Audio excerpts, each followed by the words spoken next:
Ang tubig ay buhay. Pangunahing gamit sa pang-araw-araw na gawain mula sa ating kinakain hanggang sa ating mga labahin. Pangangailangan ng tao na tinutugunan ng Local Water Utilities Administration o LUA sa pamamagitan ng mga water district. Isa sa mga nangungunang water district ng bansa ay ang Ramos Water District sa bayan ng Ramos sa Tarlac, na nakilala dahil sa maayos at epesyenteng serbisyo na nagsimula noong 1990 at naging fully operational noong 1996. Mabuti, mayroon yung luwa na tumulong sa amin noon. Pinautang kami kahit na papaano. Doon kami nagsimula. Yung utang namin na yon, nagsimula kami na umutang ng 1 milyon. Yun ang ginamit namin sa pipe laying namin. Ang water source namin ay deep well lang. Wala kaming open water na source. Dahil alam naman ninyong kabayanan ng Ramos ay patag na lugar.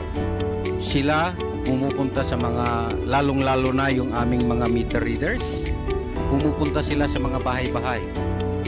Kinakatok nila ang mga pintuan ng mga hindi pa miyembro at sinasabi nila na ito ang serbisyo namin, pwede kayo magkaroon ng safe potable water anytime, 24/7, magkakaroon kayo ng tubig. Sa halos 2 dekada nitong pagserbisyo ay nasa 4,000 tahanan sa 9 na barangay ng bayan ng Ramos ang kanilang nasa serbisyohan at 6 na barangay naman sa karatig bayan ng Pura. Ang paglago po ng water district at present, hindi na po siya yung dati na talagang nagbo-boom. Kasi po, we have already covered 100% sa aming area coverage. Computerized po kami ngayon. Sa collection po, hindi po nagtatagal ang mga concessionaires namin sa pagbabayad dahil po mabilis. At 24/7 po ang aming availability ng water. Our pump operator starts at 5 a.m. Ang sekreto lang po namin is teamwork, support, and most especially po, gusto kong bigyan ng emphasis yung tulong ng luwa.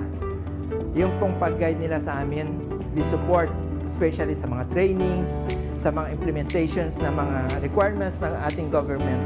Dahil sa kanilang kasipagan at maayos na paghahatid ng malinis na tubig sa kanilang nasasakupan, naparangalan ang kanilang water district bilang nangunguna sa buong bansa. Dapat po nating tulungan ang ating bayan when it comes sa septic and sanitation. Yun po ang mga priority po namin ngayon. We have just finished the implementation, the process, in-house seminar dito sa QMS, Quality Management Service. Malaking pasasalamat po ng Ramos Water District sa inyong pagtangkilik sa amin dahil po nakamit po namin ang pinakamalaking karangalan. Amin pong mas pagbubutihin pa ang aming serbisyo sa inyong mga pangangailangan araw-araw sa tubig. Salamat po sa inyo mga lahat, mga kababayan dito sa Ramos at sa Pura. Gamitin natin ang tubig para sa ating kapakanan. Hindi lang sa ngayon, pati na rin sa kinabukasan. Magtipid tayo mga kababayan.